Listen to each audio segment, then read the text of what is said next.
What happens when award-winning French Studio Agate, makers of Shadows of Esteren, get their hands on 5th edition? Let's find out.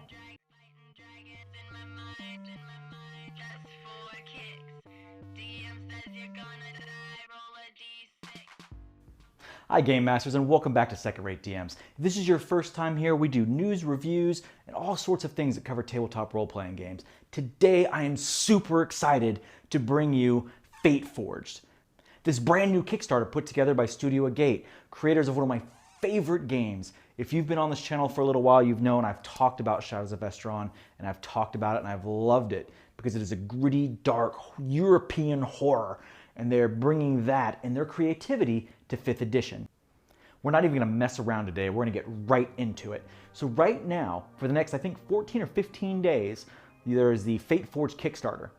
You can find it over there. They've got the whole thing. They've already funded. They've already got some stretch goals going. And again, as someone who's funded their first game, I can guarantee you and tell you that their products are phenomenal. They're beautiful. And these guys and ladies are just awesome to meet. I met them at Gen Con a couple times. They're really cool. They're very nice. They don't speak the best English, but their work speaks for itself. What I can tell you is that for the small price of $25, you get 2 PDFs, one of which being the Adventures book, which is basically your player's handbook plus some lore, and then the Grimoires book, which is all of the spells and all kinds of interesting things. So basically they pulled all the spell stuff out and put it in its own book because magic is so special in this world. And we'll get to that in just a minute, okay?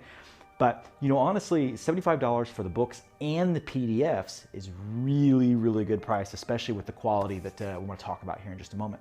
But what I will say is that in that first book, in that Adventures book, you don't even need a player's handbook because on top of everything of their own choosing and their own making, they've basically put all of the rules in there that you need to play 5th edition Dungeons & Dragons. So like your attack rolls, how to play RPGs, all that basic stuff that you need for 5th edition inside of that book, which is really nice. You're not flipping back and forth through 2 books. Yes, the 2 blend together, but it's kind of better off on its own, trust me. So one of the things that Studio Agate does really, really well is its rich lore and storytelling. I can tell you just from having the Shadows of Esteren books and they've went ahead and sent me the PDFs obviously as well. Reading through them is just like reading through a novel. I mean, you get through and honestly, you just kind of kick back to the stat blocks because the story in this world is so rich with, you know, the stories and the races and the languages, and we'll get to that. And there's so many things to get to in such a short period of time. But this book is just so well put together and so gorgeous. One of the things that makes this really unique as far as a lot of other products that are out there is, yes, you're getting this 5th edition feel, but you're also getting this incredibly intuitive modular system that was built into it. So basically it's based off of 7 different modules that are within the book itself. And the way that they do that is by different symbols in next to the blocks. And there's like eyes and books and whatever, it doesn't matter. And what matters is what they do and what they are. So the first one is action. This is your kind of heroic superhero kind of person. Pretty much what base 5th edition is anyway, right? So you get some more feats, some more abilities, they're a little tougher, you're harder to kill, and basically as you're reading through, you can see that icon that says, you know, hey, pay attention to this rule, it's important if this is what you choose to do. Basically, they use the term leader instead of dungeon master or game master in their terminology. So whenever you see something that says that the leader chooses, that's what they're talking about. So you also have what's called, and it's really important in this setting, it's called the awakening. And what the awakening is essentially magic exists in the world and maybe you have access to it, maybe you don't. You're either completely asleep and you have no access, you have potential, or you're completely awake. And so it's really interesting to say, so say you want to play a wizard or a sorcerer, but you haven't quite reached your potential. You'll still gain levels in wizard, you just won't get access to spells until you awaken them. So I know that's not for everybody and know that's not the base game by any stretch of the imagination, but that's an option that you can put together for those that like a little bit of a more hardcore rule set and a little more theme into their worlds. Gritty is a setting just like it says, you know, it's gritty and it's dirty. It's not dark, it's just gritty. So you have something like Dark Sun, right? So it's more difficult to heal, or it's more difficult, your armor takes more damage and your weapons break and those kinds of things. The things that make the game grittier and more difficult. The other two, Intrigue and Mystery, are kind of, I don't want to say interchangeable because they're two different things, but they're very unique, right? There's not something you typically see. So Intrigue is something where it's more like the role play aspect. You know, there's a little bit of intrigue, there's an ability here, or there's a piece of the story that is more role play based than it is strictly mechanical, even though it is a mechanic. It's very, very unique. Then you have something that I really like. It's called Elusive Magic. So the concept is that if you're playing a paladin, a wizard, or sorcerer, somebody who has magic, magic is rare in the world. And so you don't necessarily get to choose what spells you have. So there's a table that you roll on. Say I'm a level 1 wizard. And so my teacher only taught me these spells. I don't get to choose them. They were taught to me. And so out in the world, you're encouraged to go out and find maybe some teachers that can teach you that fireball spell, or hunt down that lost scroll or ancient book that contains all of those evocation spells that you're really looking for. And along with those codified things that are there, those different modular aspects, those are in the spells, they're in the character classes, they're in everything. The whole books, the way that they are designed is for you to be able to say, hey guys, what do you guys think about playing a dark, gritty game? And they're like, yeah, that sounds awesome. And so you take the darks and the gritties, and that's what you pay attention to as you're going through the different various tables and stuff. With that being said, let's talk about those classes and races. So obviously, you know, the world has its own lore, very, very rich lore. And there are all the races that you're used to seeing. And actually, I didn't notice any new races. I might have missed them, but I don't think so. Basically, they have your general races and how they fit into the world of Aeana, which is the name of this world.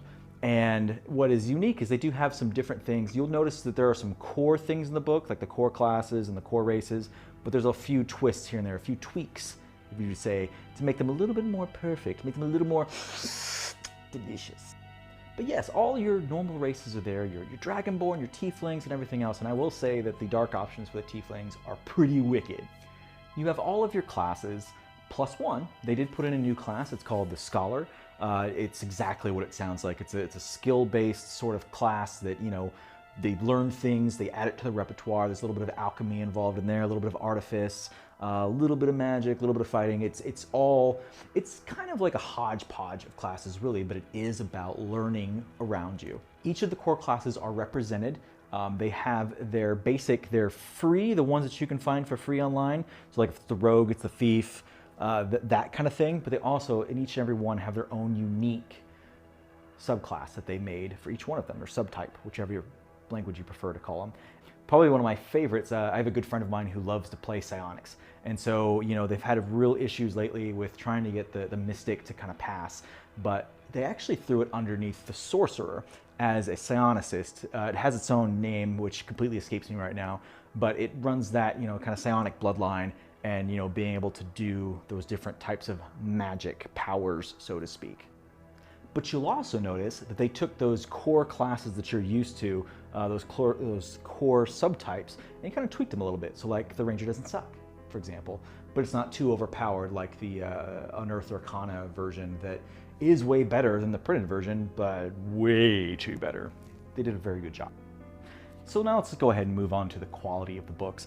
I know I don't have Fateforge books in front of me, but what I do have is Shadows of Esteren books in front of me. I've had these for several years. I got them in 2016, 15, 16, whenever they kicked off. I will say that these books are incredible. They have this nice sheen to them.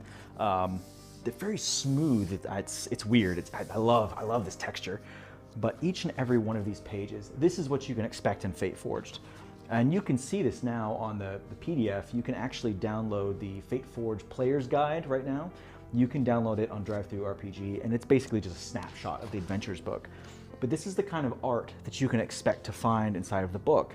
It is absolutely phenomenal. They have a lot of these extra tidbits that people tend to not think about, like habits and customs. So one of the things that really drew my attention in the new book, the adventures book, for Fateforged, is that there's a whole thing on language, so that if you want your places to be segmented and different and actually feel different, there is phonetic spellings for their languages as well as how they write and how they talk, and they can actually be their own language. That common doesn't have to exist in this world. As a matter of fact, it doesn't exist in Aeana, but in your world, when you bring it home to your place, it doesn't have to either. So you can make it feel more difficult. So that way, when you're actually traveling to another place in time and in country, that it is difficult for you to communicate with someone else. You know, you might have to find, that comprehend language spell might actually be useful for once. Just to wrap up this review, guys, the product is phenomenal. It's an award-winning company. It's already backed. It's got a decent price, $25 for the 2 PDFs or $75 for the 2 hardback beautiful books. You're getting all of the classes, everything you need to play, new classes, new adventures, new backgrounds, new feats, plus an incredibly rich, dark, gritty European game that I know that a lot of us out there love, and the ability to change the game into something a little bit different. You know, I see a lot of things out there, folks saying, well, what if we did something gritty or dark or something like that?